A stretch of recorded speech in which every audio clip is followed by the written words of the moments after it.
Only 1/3 of adults have a will in place. Hi, I'm Larry Mingerank, certified financial planner, accredited investment fiduciary, and the founder of Park Lake Advisors. I'd like to welcome you to another edition of 5-Minute Finance.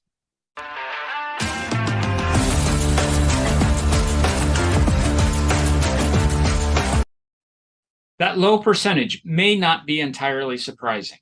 After all, no one wants to be reminded of their own mortality or spend a lot of time thinking about what might happen once they're gone. A will wields a lot of power. Creating one gives you control over the distribution of your assets. If you die without a will, the state gets to decide what becomes of your property. They do this without regard to what your priorities might be. A will is a legal document by which an individual or a couple, known as a testator, identifies their wishes regarding the distribution of their assets after death. A will can typically be broken down into 4 main parts. Most wills begin by naming an executor. Executors are responsible for carrying out the wishes outlined in a will. This involves assessing the value of the estate, gathering the assets, paying any inheritance tax, and any other debts, and then distributing the assets among the beneficiaries. In case your first choice is unable to fill their obligation, it's recommended that you name multiple executors. A will allows you to designate a guardian or guardians for your minor children. Whomever you appoint, you will want to make sure beforehand that the individual is able to and willing to assume that responsibility. For many people, this is the most important part of a will. If you die without naming a guardian, the matter will go to a court where your family will fight for the right to become the guardian. The section on gifts enables you to identify people, groups, or organizations you wish to give money or specific possessions, such as a car or jewelry, to.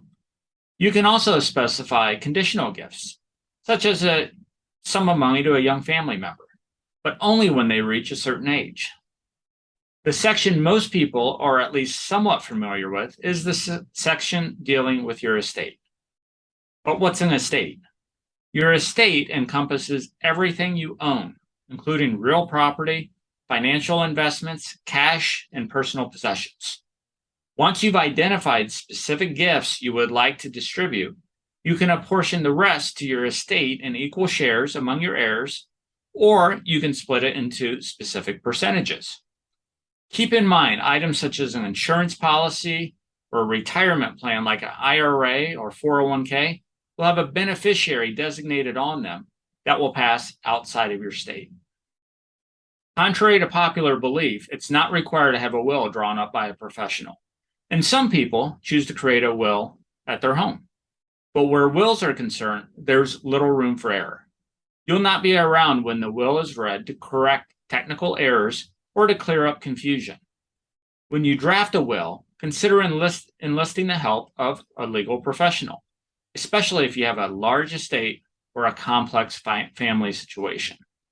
Preparing for the eventual distribution of your assets may not sound enticing, but remember, a will puts the power in your hands. You've worked hard to create the legacy for your loved ones. You deserve to decide what becomes of it. That's it for our quick hit on the power of wills. If you have questions, don't hesitate to reach out via email at info@parklakeadvisors.com or via phone 517-887-9905. Be sure to follow us on Facebook, LinkedIn, Twitter, YouTube, and popular podcast platforms worldwide for more quick financial bites. Until next time, happy learning.